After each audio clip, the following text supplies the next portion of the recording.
Welcome to Aging Gayfully. We're about adventure, leisure, travel, being a citizen of the world, traveling to destinations, and being a part of the global community as we age and prosper in body, mind, and spirit.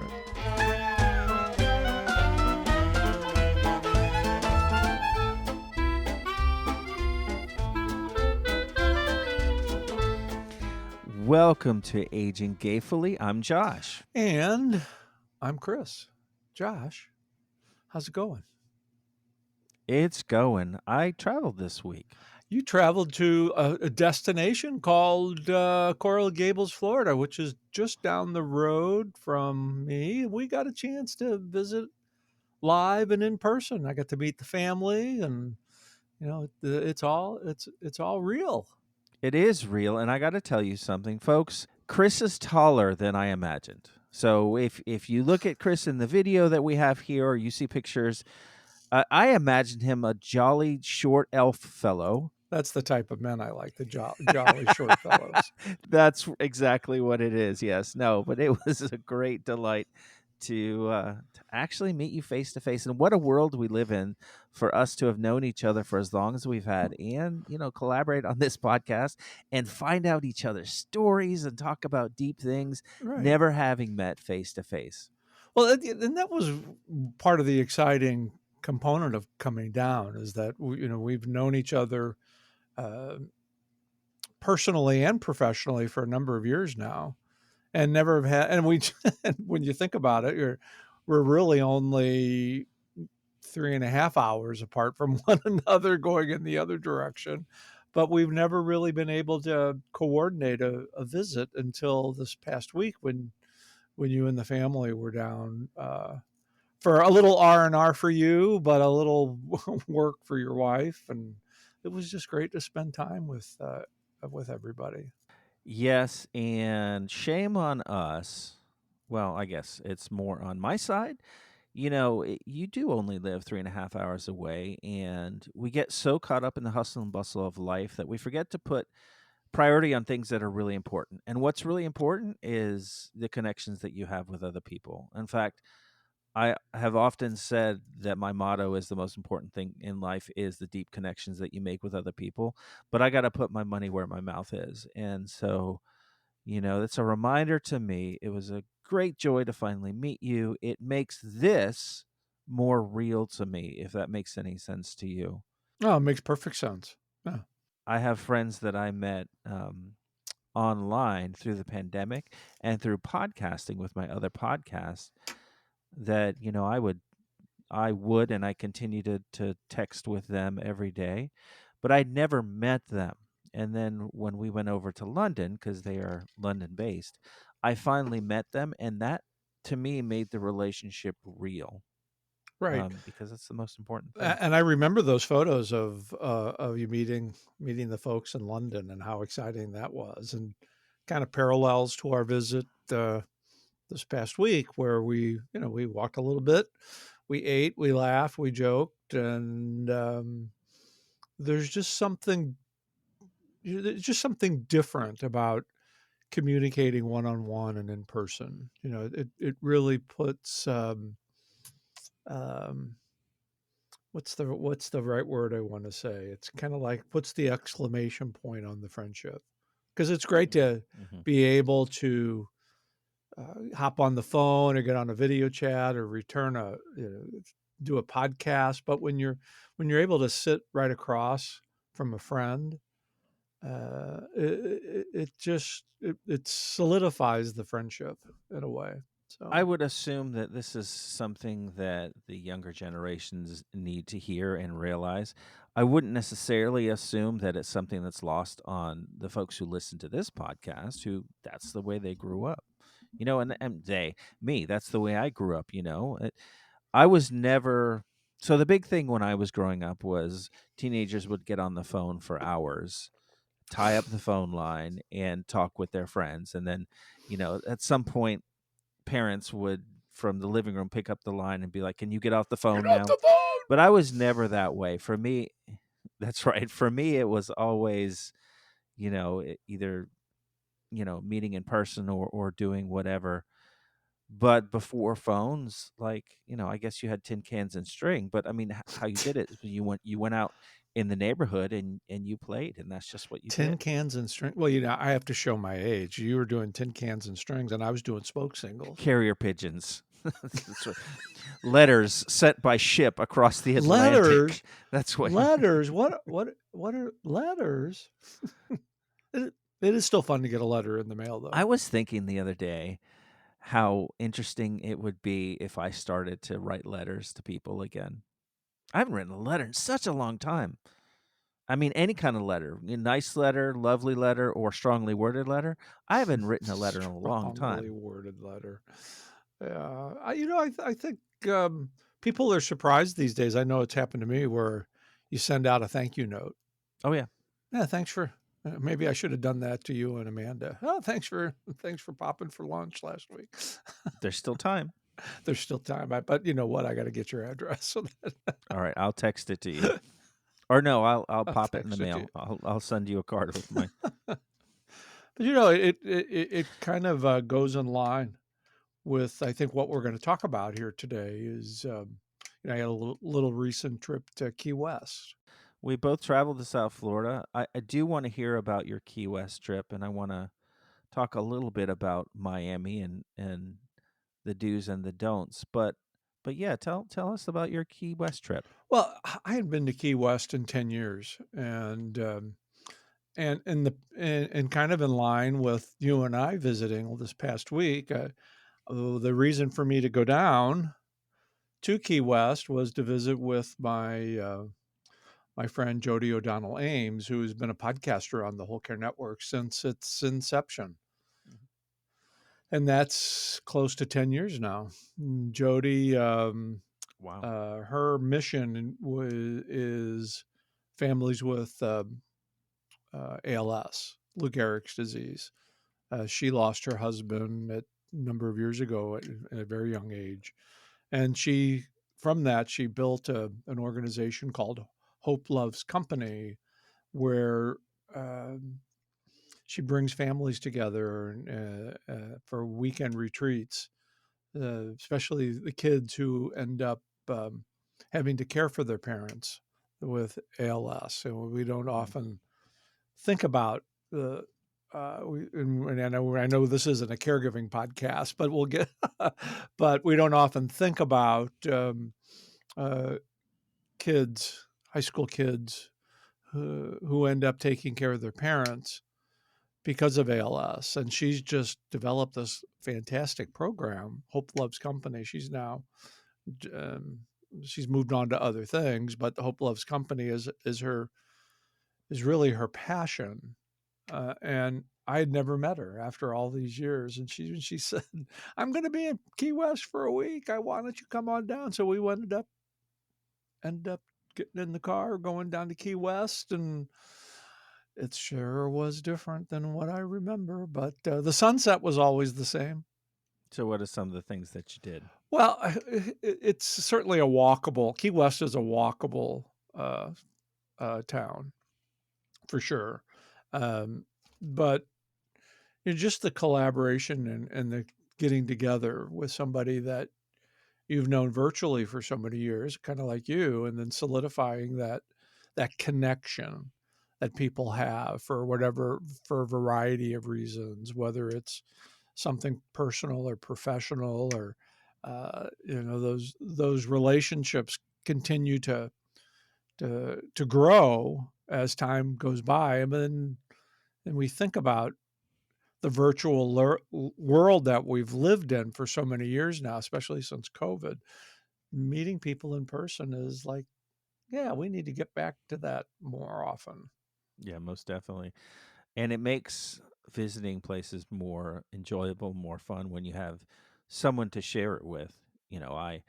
I've been going on these trips with my wife where she will work during the day and I can peter around and do this and that with the kids, but it's clearly and obviously more special when she's there to be able to share an experience, or we can just, I mean, hell, we make people watching into an event, Right. just it makes it great because she's there to share it with me.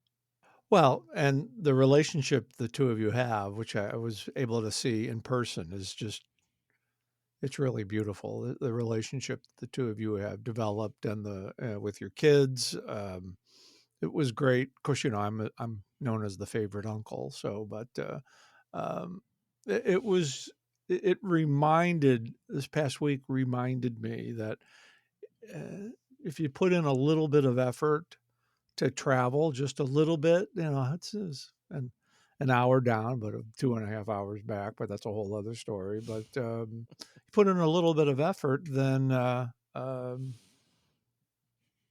you can have an enjoyable visit. Alls I have to say is more. But that Key West, for years Key West had been known as kind of like a gay mecca. A lot of guest houses and and I when I looked at Airbnbs and different resorts, I didn't see the LGBT element in Key West that I used to see, and I'm not sure. It's certainly has gotten very expensive in Key West, um, but I don't see the LGBT presence in Key West that I remembered it from 10 and 20 years ago. I guess I'm on a 10-year cycle. I go every 10 years. But I don't see the LGBT presence in Key West that I once did. Once money is introduced, everything starts to become a little bit more beige, a little bit more anodyne, a little bit more safe. And it's one of the things that, although I love to travel so much, it's one of the things that makes me sad about traveling to places, and that is to realize that money and globalization and all these things tend to erase regional and local distinctives. It tends to flatten out cultures a little bit. I mean, my God, the number of Kentucky Fried Chickens and McDonald's I saw in England was embarrassing to me. I was like, "What the fuck is this, man? I want some bangers and mash and some good fish and chips. I do not want a quarter pounder with cheese." You got that right. But it's a good point because you think about, the buzzword in travel for the last couple of years has been sustainability.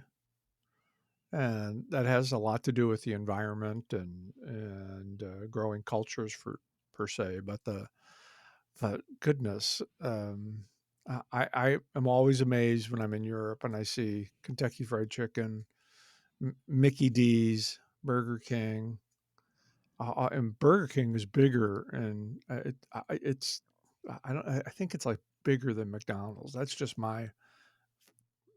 that's what I see, but that may I don't have any statistics on that. But I want to go to the local stuff. I don't. So that's what we did in Key West. Of course, there's not a lot of chains in Key West other than Subway. I did see a lot of Subways, but but Key West is such a walkable city. That was one of the enjoyable parts of it. One of the things to do that I recommend to any and everyone is the daily sunset festival or celebration of the sunset or whatever they call it in Mallory Square. And so Yes.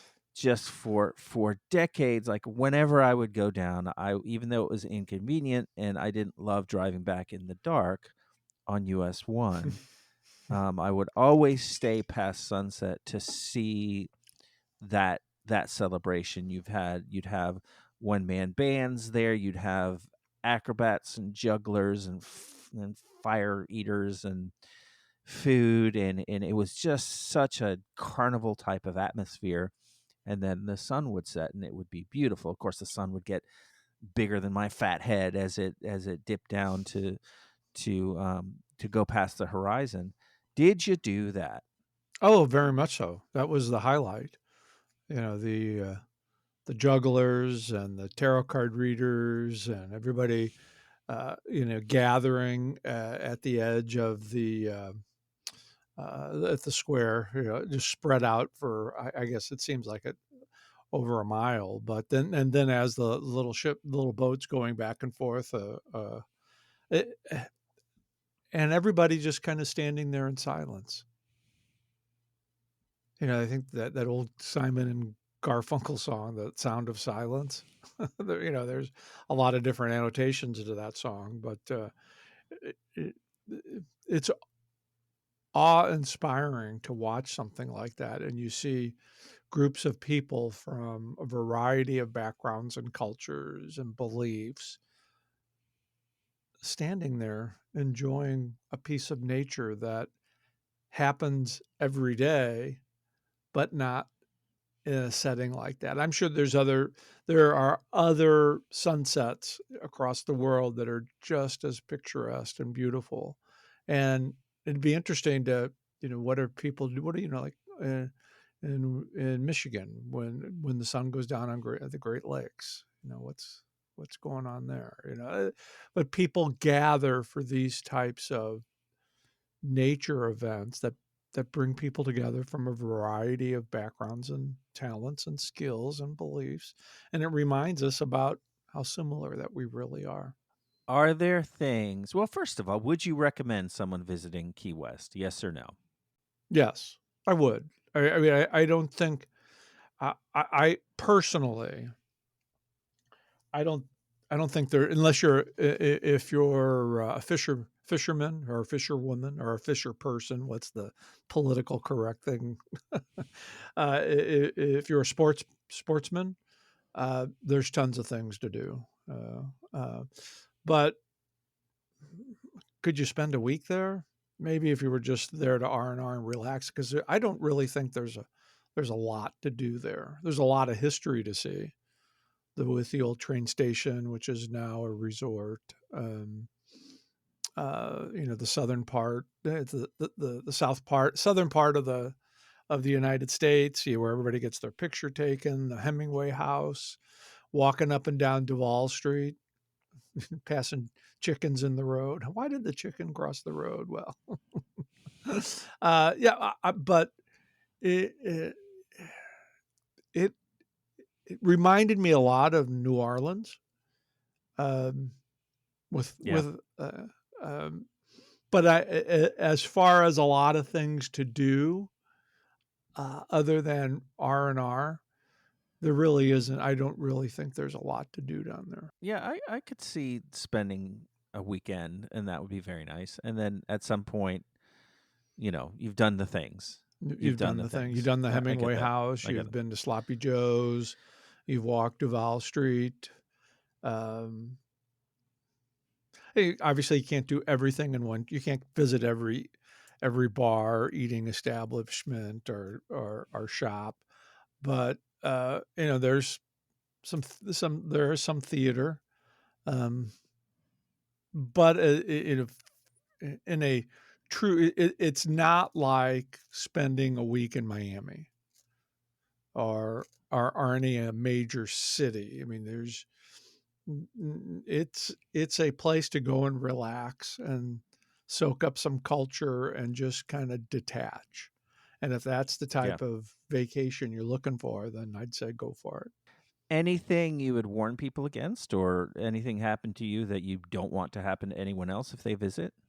Well, it's kind of in this world of technology, there's a love hate relationship with technology and social media. I think we can all kind of grasp that. But it was funny. One of the things that happened to me was, I don't know how. I think I probably have 3 or 4 parking apps on my phone. And how often do I use the parking apps? Well, only when you need to pay for parking. And in Florida here, we get our license plates changed every 10 years. They just, on your 10th anniversary, they just send you a new license plate. And what happened to me was I pulled into one of the paid lots so we could walk parts of Duval Street. And and I had thought I had updated my app with the new license plate, but I guess I didn't, because in the mail I got a parking ticket in the mail on earlier this week. And it was interesting because I know the app that I use, but the parking ticket came from a kind of a collection agency. Didn't come from the app itself. And of course, you know, they try to be nice in their threatening way. If you pay now, it's half of what it would be if you don't pay within 14 days. And lu- luckily, uh, you know, I had the receipt from parking because they had a picture of the car going in and out of the lot, which I thought was pretty amazing. That another part of technology. Where are those cameras located? Because they had the time that the car entered and the time that the car left, and then I had the receipt of when I paid and how long I paid for, and it was the the fee was $6 an hour. I paid for 2 hours, and I was there for not even an hour and 15 minutes yet. It was going to be an $85 fine. And I think the rule of thumb here is update your apps, your parking app. Do you really even think about it?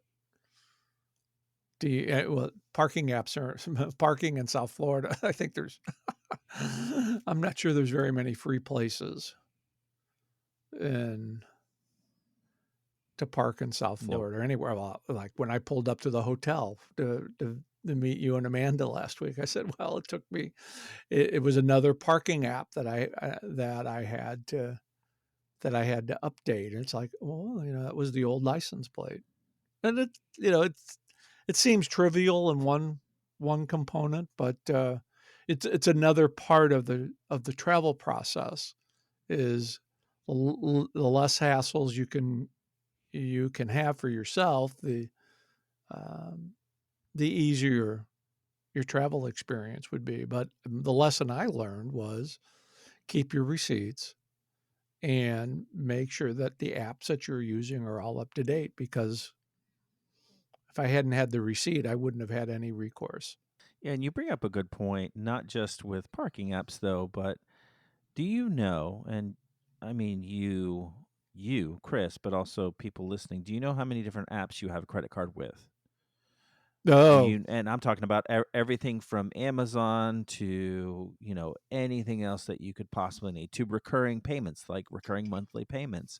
And then every time let's say you get a new credit card issued, or whether you lose it or whether it's just time to get a new one, do you know all the places that you need to go to change that information? Or does that happen and then you get surprised because something wasn't paid because you didn't update your credit card? And it's right. easy to lose track of all of the different apps, all of the different places and organizations and companies that you have a credit card registered to. It's so easy to lose track of that. I'm not sure that I know. I should know. And the time to know isn't when it's too late and you have to do something about it. The time to know is like now, like figure all that mess out now, so that when you are on a trip and you do want to, make a purchase or go into an app for this and that, you're not, in the hotel room trying to figure out all of your information in a place where you don't have, you It's don't have your house, you don't uh, have your desk, you don't have your papers. it's kind of like being proactive instead of reactive. Absolutely, absolutely. Don't get caught with your pants down, unless of course you want to be caught with your pants down. But that's for a But whole that's other that's podcast. that's a different That's really podcast. It's a different All podcast. right. Well, I think what we'll do is that we will save my reflections on Miami and South Florida for next time, because I have a lot of them. I would say that if you do plan a trip down past Fort Lauderdale, be prepared for traffic. We will absolutely discuss that more later. But just prepare yourself. Prepare yourself. Get ready to be the road warrior. That's all I'm saying to you right now. Yeah, yeah. And then we'll follow up on our next episode with that, and then we can talk about the Florida Outcoast Convention, which I'll be speaking at in Coral Gables, Florida, in August as well. That'll be fun. Well, yeah, I mean, you can talk about that right now. Well, what are you gonna present on, or do you know yet? I do. I'm going to be presenting on senior travel, how we're aging gayfully by travel. So it's my Love that. I'm looking forward to this presentation, and I'm looking forward to announcing some group cruises for aging gayfully, and cruising polar bears. Um, there's some fun times going on here, and our travel brand is now associated with Get Out Custom Travels and in St. Petersburg, Florida. So there'll be some news coming out on that uh, over the next 4 to 6 weeks as we introduce TLO Travel and Tours to Get Out Custom Travels, and venture into my dream of getting on the road and finding out how people are aging gayfully through travel. Yep, and that's what we're about here is finding out how you're doing, connecting with you not just through the podcast, but as we started this show, talking about just getting to meet folks and connect with folks in real life, IRL, as the kids used to say. But I want to end our time here with a new kind of segment or section, the song of the day. I'm going to Oh, recommend a song for you to listen to. And Chris, in future episodes, I'd love for you to recommend a song as well. But the okay. song Hmm. that I recommend is Sailing by Christopher Cross. Oh, I like You know Christopher this song? Cross. Yeah. Mhm. Oh my gosh, what a lovely, lovely song. Sailing, There we take me go. Come on. Oh, wait. away to where Nope, we I'm don't have the rights. going. We're gonna have to pay like $500 for that little segment that you just did there. I It's on know. his Well, self-titled debut album. It was voted VH1's #1 softastic song of all time. It is. VH1. I wonder how many That's of right. our Remember that? listeners know what VH1 actually. How many of our younger listeners know what VH1 actually? Well, actually, our younger listeners probably do know what it is. Where do you think our demographic lies, friend? All over the place. Everybody travels, but I haven't heard VH1 in ages. Um, anyway, it is in the genre of what's called yacht rock. Have you heard this genre? I love yacht rock. There you go. So, perfect for traveling, perfect for Yeah. relaxing, perfect for So driving around with your windows down. I'll just lip sync since it costs money to sing the lyrics. I'll just lip sync. For those of You you see, who are just listening to this, boy, you missed something. All right, Chris, how can people get a hold of us? it's real simple. Just email us at yesiam@aginggayfully.com. Yes, I am at aginggayfully.com. And tell us where you're traveling this summer. We want to know. All right, folks, until next time, I have been Josh, and that has been Chris. And we just want you to stop, to breathe, to protect your peace, and to age gayfully. See you soon. Bye.